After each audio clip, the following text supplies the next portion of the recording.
So, good evening friends, good evening to all. Welcome to in Ayurveda reality channel. Okay, चलो आज हम देखेंगे आत्मा. ठीक है, हमारा नेक्स्ट टॉपिक पदार्थ विज्ञान गई आत्मा.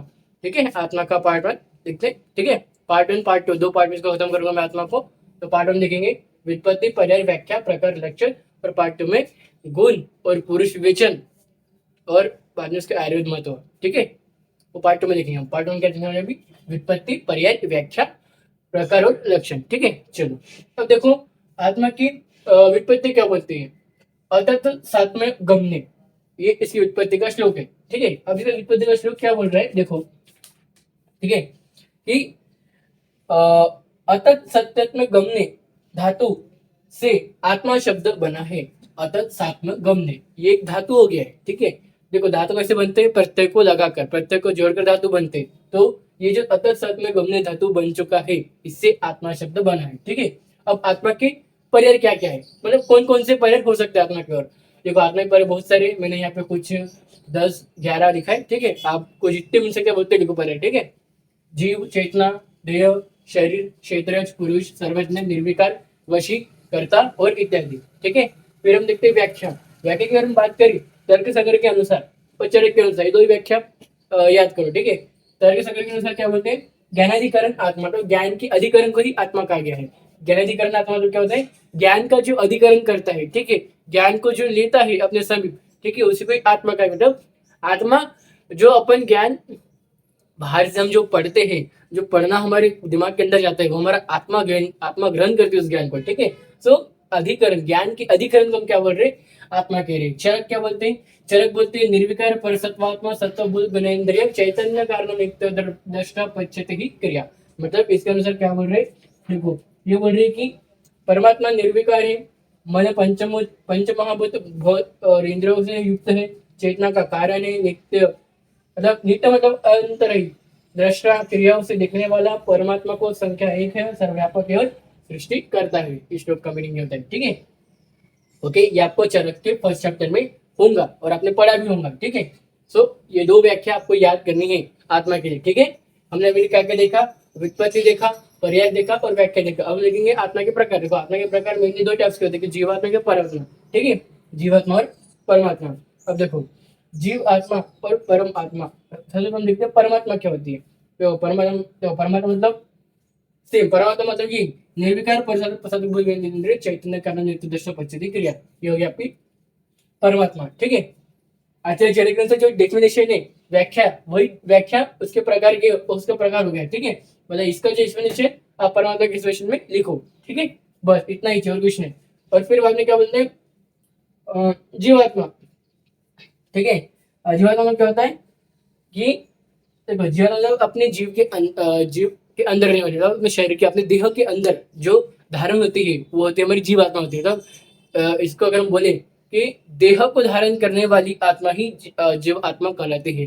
ठीक है, इसलिए हम क्या बोलेंगे? जीवात्मा बोलेंगे. ठीक है, फिर आप इसको देह जीवात्मा को अपने मन से और भी एक्सप्लेनेशन अपने वर्ड्स में एक्सपांड कर सकते हो. ठीक है, बस इतना ही चाहिए. जीवात्मा परमात्मा, बस आपको इनके एक्सप्लेनेशन लिखने आने चाहिए. इनके पर्याय नाम, जीवात्मा के पर्याय नाम 2-3 और परमात्मा के पर्याय नाम 2-3, और फिर इनके एक्सप्लेनेशन आपको लिखने आना चाहिए कम से कम 4 to 5 लाइन्स में. ओके, भाई कुछ नहीं है. ओके, प्रकार में आपको कम से कम याद रखना चाहिए. जीवात्मा परमात्मा दो ही प्रकार होते हैं. ओके, लक्षण. अब लक्षण का एक श्लोक है. देखो लक्षण का बहुत बड़ा श्लोक है, आपको नोट्स में देखे रहेगा लक्षण श्लोक और सभी देखे रहेगा. ओके, श्लोक के साथ. ठीक है, चरक के अनुसार चरक चैप्टर नंबर 1, चरक शारीरिक स्थान चैप्टर नंबर 1 का श्लोक नंबर 70, 71, 72, 73 चार ही श्लोक इसके आत्मा के लक्षण के श्लोक है. ठीक है, आत्मा के लक्षण के श्लोक, चार ही श्लोक आएंगे आत्मा के लक्षण में. ठीक है, क्या बोलते हैं देखो. प्राणापान निमेषण जीवन मनसो गति इंद्रिय संचारम परिणाम धारणम चाहिए, दिशांतर गति स्वप्न पंचतव ग्रहणम तथा दृश्यते दक्षिणोक्षणम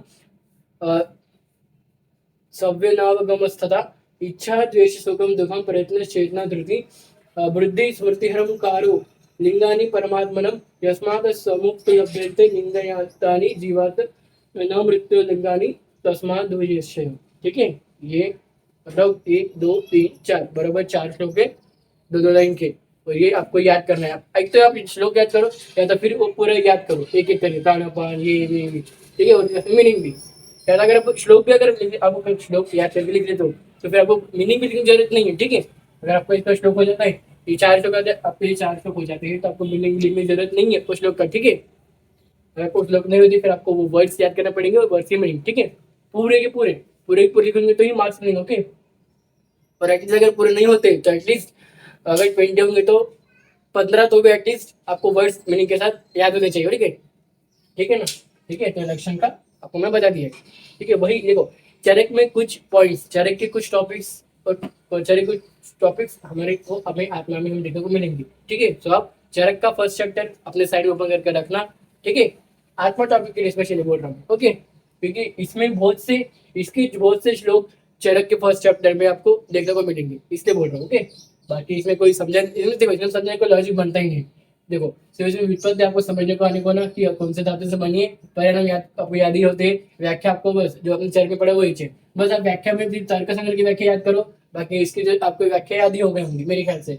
प्रकार जीवाद परमात्मा ये आपको याद करना पड़ेगा, ओके। लक्षण आपको लक्षण तो चरक में भी देखकर, और यहाँ पे भी आपको वही श्लोक है, चरक में भी वही श्लोक है, ठीक है। श्लोक कभी चेंज होते नहीं और ना उसकी मीनिंग चेंज होती है, ओके, याद रखना, ठीक है। तो आज हमने क्या क्या देखा, व्युत्पत्ति देखा, पर्याय देखा, व्याख्या देखा, प्रकार देखा, लक्षण देखा, ओके। चलो तो हम नेक्स्ट पार्ट में हम कवर करेंगे बाकी का, ठीक है। चलो तो फिर मैं आज का लेक्चर यहीं पे एंड करता हूँ।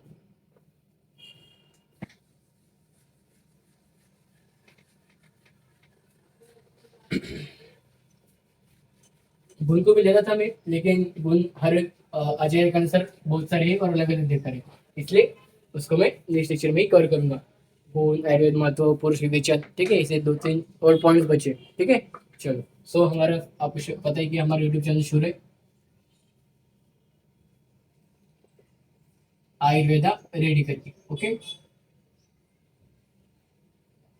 दूसरा हमारा शुरू है इंस्टा का ऑफिशियल पेज, वो भी आयुर्वेदा